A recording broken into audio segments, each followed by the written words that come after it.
आने के बाद यह तय किया है कि हर गांव में, हर मोहल्ले में जाकर जनता का आभार प्रकट करेंगे। उन्होंने हम पर भरोसा किया, आशीर्वाद दिया है और एनडीए की सरकार बिहार में जो बनी है उसमें बिहार की जनता और आरा की जनता की भी बड़ी भूमिका रही। उसी कार्यक्रम के निमित्त आज हम यहाँ आए।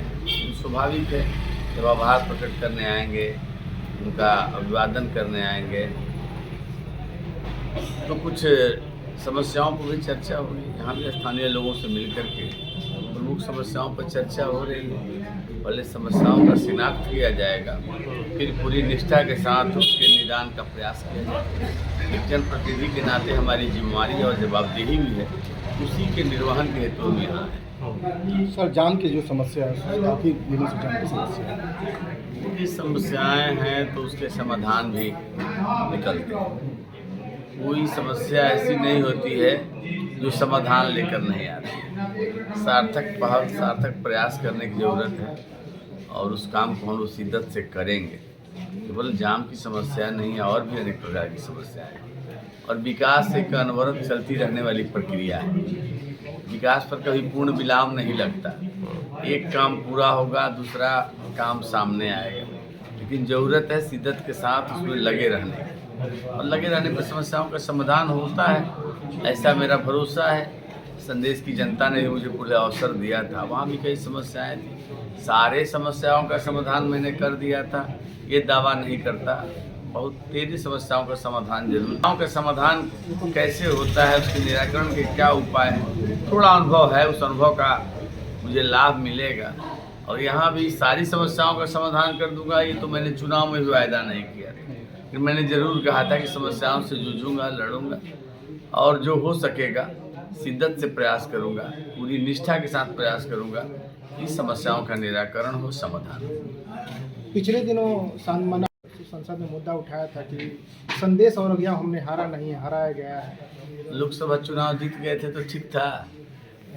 कि आप जब लोकतंत्र में आपको भरोसा नहीं है, जब चुनावी फैसला आपके पक्ष में हो तो चुनाव आयोग निष्पक्ष है, ईवीएम ठीक है, वोटर लिस्ट ठीक है। जब आप हार जाते हैं तो अपनी कमियों को ढूंढने के बजाय संवैधानिक संस्थाओं पर सवाल खड़ा करते हैं। अदालती फैसले जब आपके पक्ष में आते हैं तो आप अदालत के प्रति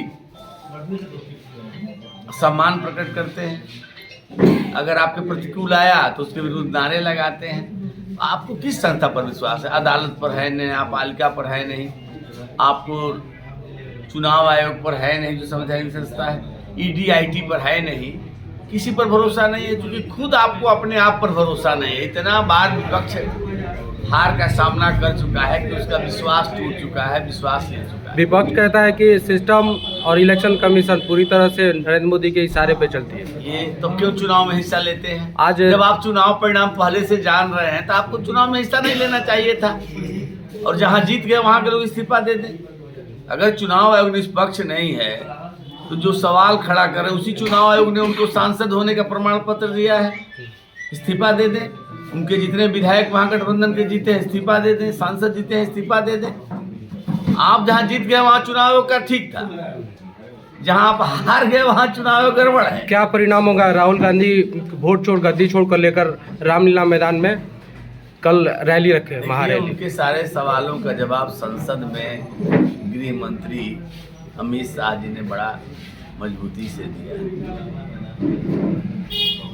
मैंने पिछले बार भी कहा था, फिर मैं कहूँगा कि लोकतंत्र में हार जीत एक स्वाभाविक प्रक्रिया है। भारतीय जनता पार्टी 2 सीटों पर लोकसभा में सिमटी थी 84 के लोकसभा चुनाव में।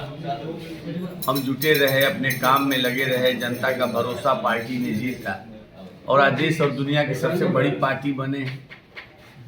तो कम से कम भारतीय जनता पार्टी से बाकी कुछ मत सीखिए, लेकिन विपक्ष में कैसे राजनीति की जाती है ये हमसे सीखिए, हमारी पार्टी से सीखिए। आपको जनता का भरोसा जितना होगा, आपको चाल चेहरा ठीक करना पड़ेगा, अपने कमियों को ढूंढना पड़ेगा और उसको दुरुस्त करना पड़ेगा, अन्यथा